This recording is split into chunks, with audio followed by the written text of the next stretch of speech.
सारे बच्चे जो नहीं बोलते हैं उन्हें ऑटिज्म और एडीएचडी की कैटेगरी में तोड़ना चाहिए, यानी उन्हें उसी टेस्टिंग पैटर्न पे लेके जाना चाहिए, या फिर उन्हें थोड़ा सा बिहेवियरली डायग्नोस करने की कोशिश करनी चाहिए, या क्या चीज़ें हम लोगों को अडॉप्ट करनी चाहिए ताकि हम लोग एक सही नतीजे पे पहुँचें। क्योंकि सही नतीजे या सही डायग्नोसिस पर पहुँचेंगे तो ट्रीटमेंट पार्ट भी सही होगा।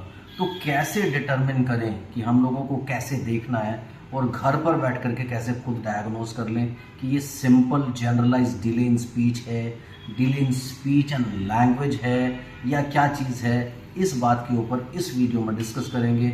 ये बहुत ही इंपॉर्टेंट टॉपिक है, बहुत ही इंपॉर्टेंट वीडियो है।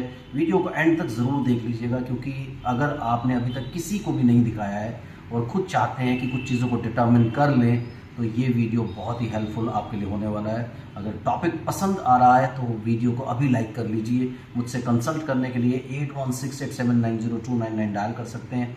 +9 मत तो लगा ही लें अगर आप इंडिया के बाहर से कॉल कर रहे हैं। तो चलिए बात करते हैं, क्या सारे केसेस, सारे बच्चे जो बिल्कुल नहीं बोलते हैं 1.5 साल, 2 साल, 2.5 साल की एज में, वो सारे ऑटिज्म एडीएचडी की कैटेगरी में डाले जाने चाहिए? बात करते हैं।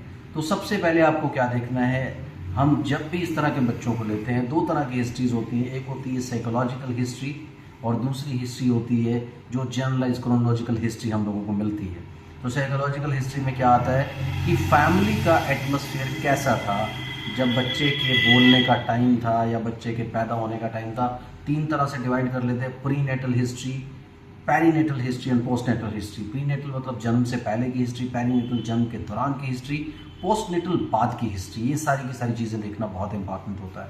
सो प्रीनेटल हिस्ट्री में ये आता है कि आपकी फैमिली में कई प्रॉब्लम्स तो नहीं चल रही थी, सब चीज़ें ठीक थी। जो वुड बी मदर थी वो खुश रहती थी कि नहीं रहती थी, या उसके साथ कई सारे साइकोलॉजिकल इश्यूज थे। दूसरी बात, फिजिकल इश्यूज आ जाते हैं, जैसे कई बार क्या होता है, कई लड़कियों को ब्लीडिंग हो जाती है, उसके अलावा कोई और डिजीज़ हो जाती है जैसे जर्मन रुबेला, और दूसरी प्रॉब्लम्स कई बार हाइपरटेंशन हो जाता है, कई बार जेस्टेशनल डायबिटीज़ हो जाता है। यानी उस दौरान, जेस्टेशनल का मतलब जो पीरियड चल रहा है आपका प्रेगनेंसी का, उस दौरान आपको कोई शुगर की प्रॉब्लम या हाई ब्लड प्रेशर की प्रॉब्लम तो नहीं हो गई, या कोई बड़ी डिजीज़ तो नहीं आ गई, या कोई ब्लीडिंग तो नहीं हो गई। ये फिजिकल हिस्ट्रीज में आ जाती है, जो कोई आपको बीमारी हो गई छोटी मोटी। उसके साथ साथ आप कोई मेडिकेशन तो नहीं लेते रहे इन सब चीज़ों के लिए। एंड देन एक बड़ी चीज़ ये होती है कि साइकोलॉजिकल हिस्ट्री कैसी थी, यानी आपके घर में कोई स्ट्रेस, टेंशन हर वक्त तो नहीं बनती रहती थी, या ऐसी मदर जो वुड भी मदर हो और उसे रोज़ रोना पड़ता हो किसी भी वजह से घर में, चाहे कोई झगड़े हों, चाहे कोई मिसअंडरस्टैंडिंग्स हो, कुछ भी हो। तो क्या ये सब चीज़ें तो नहीं होती थी? फिर उसको केयर करने के लिए लोग कोई थे या नहीं थे, या फिर वो जॉइंट फैमिली में ना रह करके न्यूक्लियर फैमिली में थी और उसे पूरा घर भी मैनेज करना पड़ता था, उसके साथ साथ उसे अपने सारे काम भी देखने पड़ते थे और फैमिली को भी मैनेज करना पड़ता था, जो हस्बैंड की फैमिली। फिर आती है पेरीनेटल हिस्ट्री। पेरीनेटल में सबसे पहले डिटर्मिनेशन तो ये होगी कि कोई प्री मेच्योर डिलीवरी तो नहीं हो गई, यानी पूरे 9 मंथ्स 9 डेज में सब चीज़ें हो रही हैं।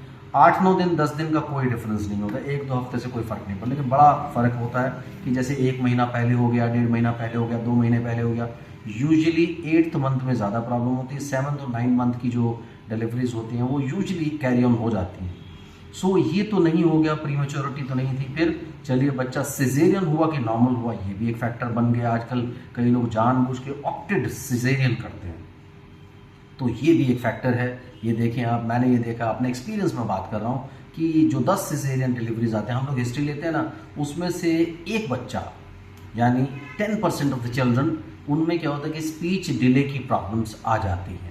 दूसरा एक इसमें फैक्टर आता है कि बच्चा जब पैदा हुआ एकदम से रोया था कि नहीं रोया था, यानी जब रोने से एक ऑक्सीजन की सप्लाई, आपको लेमन लैंग्वेज में बता रहा हूँ जिससे आप समझ सकें, ऑक्सीजन की सप्लाई ब्रेन तक जाती है, एकदम से रोना चाहिए। अगर उसमें 10 सेकंड, 20 सेकंड, 50 सेकंड, 100 सेकंड ऐसा कुछ अंतर आ जाए, कुछ फ़र्क पड़ जाए, यानी डिले हो जाए, तो वो एक प्रॉब्लम बन सकती है। इमीडिएटली कोई डिजीज़ तो नहीं हो गई या कोई कॉम्प्लिकेशन तो नहीं आई जिसकी वजह से NICU वगैरह में रखना पड़ा हो उसको, या कुछ टाइम के लिए वो जैसे वो बोलते हैं नर्सरी में उसको रखा, उसके साथ उसको मशीन में रखा, यानी इंक्यूबेटर वगैरह में रखा। ये सारी चीज़ें तो मैं कोशिश पूरी कर रहा हूँ कि ऐसे वर्ड्स चूज़ करूँ जिससे आपको पूरी तरह से समझ में आए। सो ये तो नहीं हुआ था। उसके बाद माइलस्टोन्स नॉर्मल आ रहे थे कि नहीं आ रहे थे, जैसे 6 महीने में बैठना, साल में चलना, ये सब चीज़ें नॉर्मल हो रही थी कि नहीं हो रही थी। ये सारे डिफरेंशियल डायग्नोसिस में आपको हेल्प करेंगी चीज़ें। और फिर एक बड़ा फैक्टर आ गया बीच में कि 6 महीने की एज में बच्चा परसेप्शन अच्छी हो जाती है उसकी, और 6 महीने से लेकर 2.5 साल की एज के बीच में बच्चे की सोशल, इमोशनल और कम्युनिकेशन डेवलपमेंट होती है। उस दौरान टीवी, मोबाइल या स्क्रीन एक्सपोजर कितना था? अगर वो एक्सपोजर आधे घंटे एक दिन में, आधे घंटे तक परमिसिबल है, आप 3 टाइम खाना खिलाइए, 10-10 मिनट के लिए स्क्रीन दिखाइए, नो इश्यूज़। लेकिन अगर आप उसे आधे घंटे से ज़्यादा स्क्रीन दे रहे थे, 2 घंटा, 3 घंटा, 4 घंटा, कोई लिमिट नहीं, तो फिर ये अलार्मिंग होता है कि वो तो नहीं हुआ था। उससे क्या होता है कि बच्चे का सारा फोकस, अटेंशन उसी के अंदर चला जाता है और फिर ये केसेस बनते हैं वर्चुअल ऑटिज्म के डायग्नोसिस के। तो ये एक बड़ा फैक्टर बनता है स्क्रीन का। या फिर इसी क्रिटिकल पीरियड में 6 महीने से 2.5 साल के बीच में बच्चे को कोई फिट्स तो नहीं आते थे, सीजर या कन्वर्जन्स तो नहीं आने शुरू हो गए, कोई हाई ग्रेड फीवर तो नहीं हुआ 102, 3, 4 डिग्री और उसे हॉस्पिटलाइज करना पड़ा हो, वहाँ पर कोई बहुत तेज़ निमोनिया ना हो गया हो। तो कई सारी चीज़ें, ऐसे फैक्टर्स आ जाते हैं। और कुछ केसेस में मेनिंजाइटिस की प्रॉब्लम यानी ब्रेन फीवर की प्रॉब्लम भी हो जाती है, उससे भी बच्चा टर्न कर जाता है। ये सारे फैक्टर आप ज़रूर कंसिडर कीजिए कि ये सारी की सारी चीज़ें जब आप डायग्नोसिस को ज़बरदस्ती घुमा करके ऑटिज़म ADHD की तरफ लेके जा रहे हैं, तो क्या ये सारी की सारी चीज़ें हुई? अगर इनमें से कोई चीज़ हुई तो डायग्नोसिस को वैसा ही घुमाना पड़ेगा। यानी अगर कोई सीज़र आया, कन्वर्जन आया या उसको फिट्स पड़े हैं, तो सीज़र डिसऑर्डर आप लगा सकते हैं साथ में, क्योंकि डेवलपमेंट नॉर्मल जा रही थी। और ये जो ऑटिज़म जैसे सिम्टम्स आ रहे हैं, एक होता है ऑटिज़म जैसे सिम्टम्स आना, एक होता है ऑटिज़म होना। ये आपको समझना बहुत इंपॉर्टेंट है कि ये ऑटिज़म जैसे सिम्टम्स है कि ऑटिज़म है। अब आप कई जितने भी केसेस को देखते हैं वो आज की कंडीशंस देखते हैं और डायग्नोसिस दे देते हैं। तो डायग्नोसिस ऐसे मत बनाएं, डायग्नोसिस ऐसे मत देखें। सबसे पहले देख लें कि क्या डिफरेंशियल फैक्टर्स हैं, क्या प्रीडिस्पोजिंग फैक्टर्स हैं, कितनी सारी चीज़ें हुई हैं, कितनी सारी चीज़ें नहीं हुई।